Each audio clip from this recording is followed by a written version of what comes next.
I've been creating a lot of energy work recently around shadow material. And Debbie Ford is one of the great minds in our time around shadow material. And this book of her called The Dark Side of the Light Chasers is a wonderful manual on how to look at the parts of us that maybe are hidden from us in the shadow.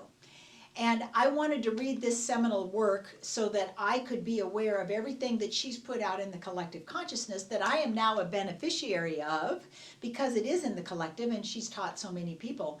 And I also wanted to make myself do all of the work and all of the exercises in this book, because Quantum Energy Infusion Level 3 actually spends a lot of time doing energy work and teaching energy aspects, the energy aspects of working the shadow.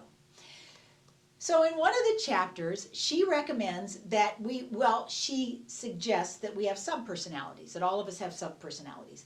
And that could be part of us that got shoved down when we were a kid or when we were older, or anyway, it's a part of us that we are not seeing fully right now. If you've heard of internal family systems, it's very similar to that. I've done a lot of work with that. And so I understood this concept of subpersonalities immediately. Well, the beautiful thing is, Debbie Ford says, imagine yourself, go into a visualization, imagine yourself on a bus, and this bus is full of all of these people. Well, they are your subpersonalities. So see what they look like, all genders, all ages, all colors, all from all different countries, all sizes, big and small and fat and little and tall, and that they all look different. And then she says, and invite one of them to come go for a walk with you. And I thought that was lovely, and I have already done so much shadow work and so much work with internal family systems and everything else. I thought, check, I've already done this. I've done the energy work that she's talking about, so check, and I'm going to go ahead and read the next chapter. Well, as my personality would have it, I was walking on the beach next morning, was meditating in my beautiful quiet time in the morning that I spend with Mother Nature, and my prayer work and my meditation and my energy work. And along comes Wicked Wilma.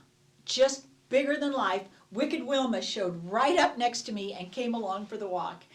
And I went, well, how's that for a subpersonality to show up? So Wicked Wilma proceeded to tell me all the reasons that she was in my life and all the gifts that she brought to me and all of the beautiful things that she had supported me with in my life.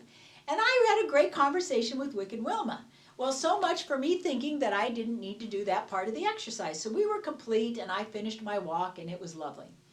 So come the next morning, Sneaky Sandy shows up. Yeah, you can't make this stuff up, right? So Sneaky Sandy and I had this wonderful conversation in the walk. She was probably there 10 or 12 minutes, and then away she went, and I enjoyed my walk. Okay, yesterday, Truthful Tilly showed up.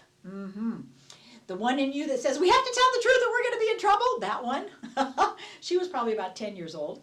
Anyway, so Tilly and I had a conversation. And then this morning, Desperate Doreen showed up. Who did she have a lot to tell me about the desperate aspects of my personality that are living in my shadow? So first of all, I think it's hysterical that I thought I'd already done so much work that I probably had already checked off that column of working with subpersonalities. And now I know that there's probably more of them than I can even imagine. And I am now hilariously inviting them into my space. So I invite you to just look into shadow work, see if it's something that resonates with you. It's certainly benefiting me, and it's bringing parts of me that have been dark and hidden in the shadows, it's bringing them forth and bringing their gifts into my life so that I can better express as the whole person that I am. It's great stuff. I'm Connie Keene with Quantum Energy Infusion, where everything is energy.